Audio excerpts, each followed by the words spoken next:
यह महाभारत काल की बात है। धर्मराज युधिष्ठिर 7 अक्षौहिणी सेना के स्वामी थे। वे कौरवों के साथ युद्ध करने को तैयार हुए। पहले भगवान श्री कृष्ण अत्यंत क्रोधी दुर्योधन के पास दूत बनकर गए थे।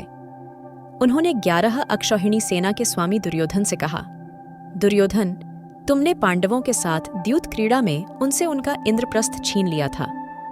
अब उनका 12 वर्ष का वनवास और 1 वर्ष का अज्ञातवास समाप्त हो चुका है, इसलिए तुम्हें उनका इंद्रप्रस्थ उन्हें लौटा देना चाहिए। परंतु दुर्योधन इंद्रप्रस्थ लौटाने को तैयार नहीं था। तब भगवान श्री कृष्ण ने पांडवों को 5 गांव देने की मांग की। परंतु श्री कृष्ण की बात सुनकर दुर्योधन ने क्रोध से कहा, मैं उन्हें सुई की नोक के बराबर भूमि भी नहीं दूंगा। हाँ, मैं उनसे युद्ध अवश्य करूंगा। ऐसा कहकर आवेग से दुर्योधन भगवान श्री कृष्ण जी को बंदी बनाने के लिए आगे आया। उस समय राजसभा में भगवान श्री कृष्ण ने अपने विश्वरूप का दर्शन कराकर दुर्योधन को भयभीत कर दिया।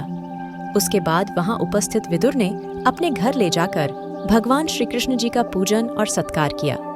उसके बाद भगवान श्री कृष्ण युधिष्ठिर के पास लौट गए और बोले, धर्मराज, आप दुर्योधन के साथ युद्ध कीजिए। अब युधिष्ठिर और दुर्योधन की सेनाएं कुरुक्षेत्र के मैदान में जा डटीं।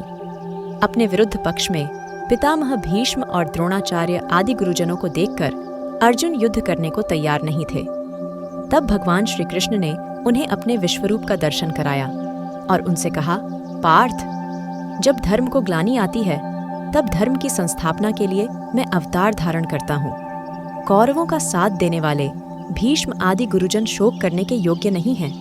उन्होंने अपना कर्तव्य निभाने के लिए कौरवों का पक्ष लिया है, परंतु वह है तो असत्य का पक्ष।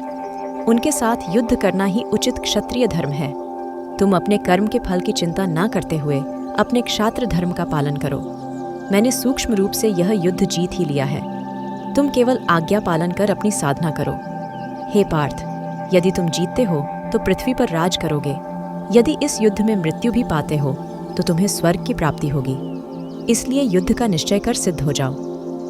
श्री कृष्ण जी का यह वचन सुनकर अर्जुन रथ पर आरूढ़ होकर युद्ध के लिए सिद्ध हो गए। उन्होंने शंखध्वनि की और महायुद्ध आरंभ हुआ। तो भगवान श्री कृष्ण जी ने बताए अनुसार किसी भी कर्म के फल की अपेक्षा न करते हुए उचित कर्म करना चाहिए।